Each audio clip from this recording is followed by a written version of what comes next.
Hadirin hadirat, muslimin muslimat. Artinya apa? Orang yang ingin mencari ketenangan jiwa, dia pergi ke danau, dia pergi ke pantai, dia pergi ke bukit. Tapi apa yang dia dapat? Maksiat, dosa. Karena tempat-tempat wisata dipenuhi dengan perbuatan maksiat. Tapi apa yang terjadi di tempat kita? Sebelum sampai, di sebelah kanan saya lihat hotel yang tinggi, tertulis hotel syariah. Bahkan sampai di sini saya tanya, tamu-tamu di mana? Ditempatkan di tempat yang terjaga. Fasilitas hotel, tapi iman, mata terjaga. Saya ustadz, tapi manusia biasa. Kalau ceramah di beberapa kota, saya ditempatkan di hotel. Hotelnya tinggi.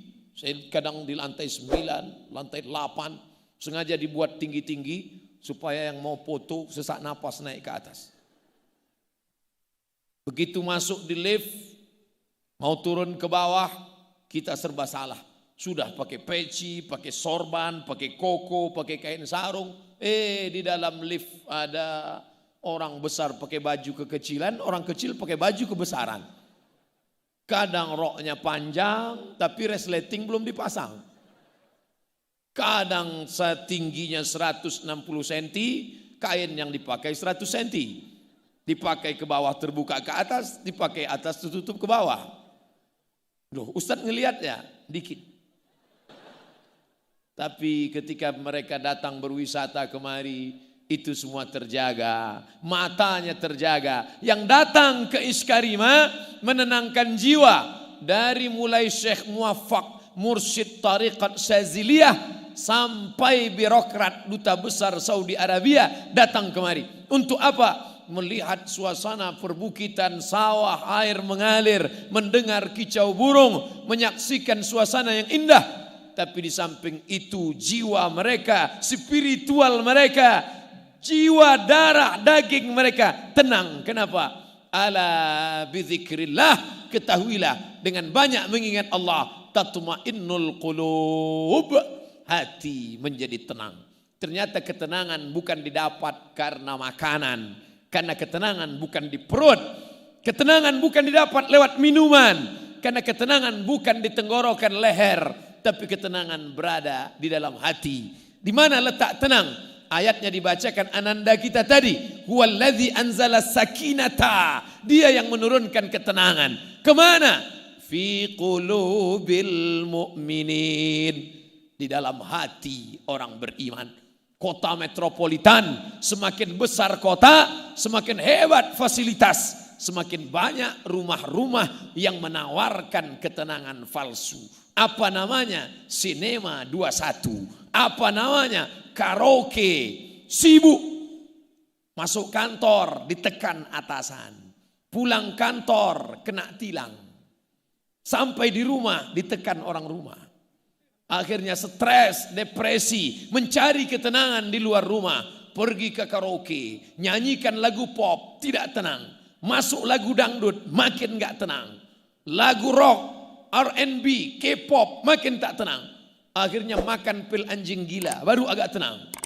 Masuk sabu-sabu, makin tenang. Sakau, mati, hilang. Di mana sebenarnya ketenangan itu? Ketenangan itu jawabannya, datanglah ke komplek Iskarima. Allahu Akbar. Maka ke depan akan menjadi alternatif wisata bersih, wisata steril, wisata religius. Apa yang ingin dicari? Ingin melihat pemandangan sawah yang menguning, silakan datang. Ingin melihat gemerici air terjun, silakan datang. Ingin mendengar kicau burung, silakan datang. Memangnya di kota tidak ada burung? Banyak, tapi burung-burung tersiksa di dalam sarang.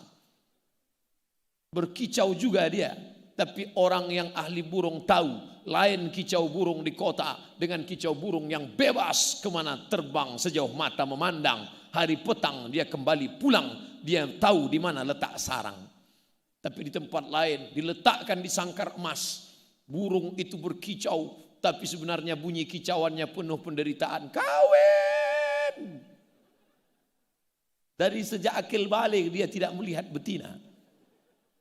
Di sini alam terkembang, indah, kicau burungnya lepas, bacaan Al-Quran para santri menenangkan jiwa. Dari sejak saya sampai tadi mendengarkan bacaan Al-Quran, sampai saat makan mendengarkan bacaan Al-Quran, belum pernah saya makan senikmat ini dan sebanyak tadi.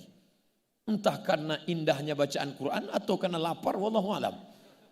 Tapi rasanya Allah yang menurunkan ketenangan, karena janji Allah tak mungkin ada tipu dusta. La ya'tihil batilu min baini yadayhi wala min khalfihi. Itulah kitab yang suci, yang tak ada kepalsuan, yang tak ada kedustaan, yang tak ada kenistaan, yang tak ada pencitraan di dalamnya, baik di depan maupun di belakang. Tanzilal Azizir Rahim, yang diturunkan dari Dia yang Maha Perkasa dan Maha Penyayang, Al-Quran.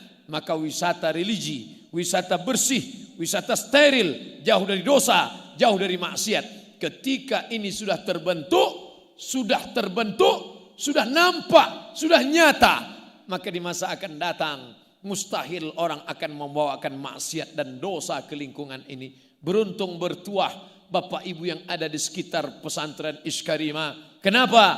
Di tempat lain orang ingin merubah yang hitam, merubah yang gelap menjadi terang. Tapi di sini sudah terang duluan, sudah terang dengan cahaya Al-Quran. Maka mustahil orang akan dapat berbuat maksiat dan dosa. Andai pun ada diam-diam, tapi untuk nyata dia tidak akan berani. Kenapa? Karena masyarakat sudah ngaji, sudah terbentuk pola pikirnya, sudah nyata di depan mata, sudah nampak anak-anak penghafal Al-Quran. Maka nikmat besar bukan karena tinggal di kaki bukit dengan udara yang sejuk, bukan tinggal di tempat suasana dengan sterilnya, jauh dari polusi, bukan tinggal di tempat penuh dengan gemerlap dunia harta benda, tapi tinggal dengan mata yang indah melihat pemandangan, hati yang nyaman mendengarkan Al-Quran. Itulah kenikmatan yang luar biasa. Hadirin hadirat, muslimin muslimat yang dimuliakan Allah SWT. Saya yakin dan percaya bapak-bapak Kapolres Dandim yang pernah bertugas di sini, pindah dia ke tempat lain. Saya yakin di tempat lain mungkin orang minta rekomendasi supaya dipindahkan ke tempat lain. Tapi saya yakin yang pernah bertugas kemari malah tidak akan pernah mau pindah ke tempat lain karena kenikmatan yang luar biasa. Ustadz kok tahu? Saya aja ingin berlama-lama di sini. Kalaulah bukan karena janji besok malam pengajian di MPR, mungkin saya akan minta nambah agak 2 malam lagi di sini. Kenapa? Karena suasana yang tenang. Oh, ini Ustadz ngomong basa-basi. Tak ada dusta di antara kita. Di tempat lain kita merasa tenang, nyaman, dingin, adem, ayam. Ternyata AC-nya kencang. Tapi di sini AC saya matikan. Tenang, sejuk, pikiran lapang, bauh mata memandang anak-anak membaca Al-Quran, penuh dengan sopan santun, adab. Anak-anak mencium tangan. Saya merasa tangan saya yang penuh bergelimang dosa tak layak mereka cium. Mereka hafal Al-Quran, 30 juz di kepala mereka. Sedangkan Abdul Somad juz 30 pun kadang-kadang hilang-hilang timbul. Tak layak. Jadi jangan anakku tersinggung, beberapa kali saya tarik. Bukan itu tidak hormat. Aku merasa kalian jauh lebih mulia. Makanya mudah-mudahan dengan berceramah di sini. Wasiqal ladzina taqau ilal jannati zumara. Walladzina taqau wasiqal ladzina taqau rabbahum. Orang-orang yang takut kepada Allah nanti masuk ke dalam surga itu bukan sendirian. Zumara, berkelompok-kelompok, berjamaah. Ternyata yang masuk surga itu berjamaah. Dan nanti dipanggil jamaah. Jamaah mana yang duluan? Dipanggil oleh malaikat. Berikut ini jamaah yang pertama, jamaah Iskarima. Masuk. Yang pertama masuk pendiri, almarhum. Yang kedua pengurus yayasan, ketua, sekretaris, bendahara. Lalu semuanya masuk. Security masuk juga. Pas di barisan terakhir ada Ustadz Somad. Malaikat nanya, ini dari Iskarima, bukan dari Riau. Loh, kok gabung di sini? Pernah ceramah sekali. Silakan masuk. Itulah gunanya kita menggabungkan diri dengan orang soleh-soleh. Walaupun saudaraku di tengah sawah di belakang, walaupun tidak kelihatan, saya tidak tahu betul di mana batas jamaah ini, saking gelapnya. Tapi insya Allah semua yang ikut di sini mendapatkan syafaat dari para penghafal Al-Quran ini insya Allah. Tapi jangan gara-gara ini besok nggak sholat subuh lagi. Dibangunkan sama istri sama ibunya, mas sholat subuh. Insya Allah sudah dapat syafaat dari para pelajar Iskarimah. Belum. Karena syafaat orang beriman. Dalam hadis yang panjang tentang syafaat, lebih 1 lembar. Dalam kitab Al-Lu'lu' wal Marjan fi martafaqa alaihi syaikhan, Sahih Bukhari, Sahih Muslim, digabungkan jadi 2 oleh Syekh Muhammad Fuad Abdul Baqi. Syafaat Nabi Muhammad sudah, syafaat Al-Quran sudah, syafaat malaikat sudah, syafaat Allah sudah. Ternyata ada syafaat orang yang beriman. Para penghafal Quran ini ketika diperintahkan Allah masuk ke dalam surga. Hai para penghafal Quran yang soleh-soleh, masuk kalian ke dalam surga. Saat itu mereka memandang ke kanan, memandang ke kiri. Mereka melihat, kemana sahabatku dulu yang sama-sama sholat berjamaah dengan aku, yang sama-sama belajar dengan aku, kenapa mereka tidak bersama aku? Ternyata mereka penghuni surga itu tidak egois, mereka tidak mau masuk sendirian, mereka ingin berjamaah. Mana mereka? Kata malaikat, mereka ada dalam neraka. Allah memerintahkan mereka, cari mereka. Kalau kau dapati dalam hati mereka ada iman, walaupun sebesar biji sawi, tarik mereka, masukkan ke dalam surga Allah Subhanahu wa taala. Makanya ada jamaah, apa kata jamaah? Ustaz Somad, pandang wajah kami dekat-dekat.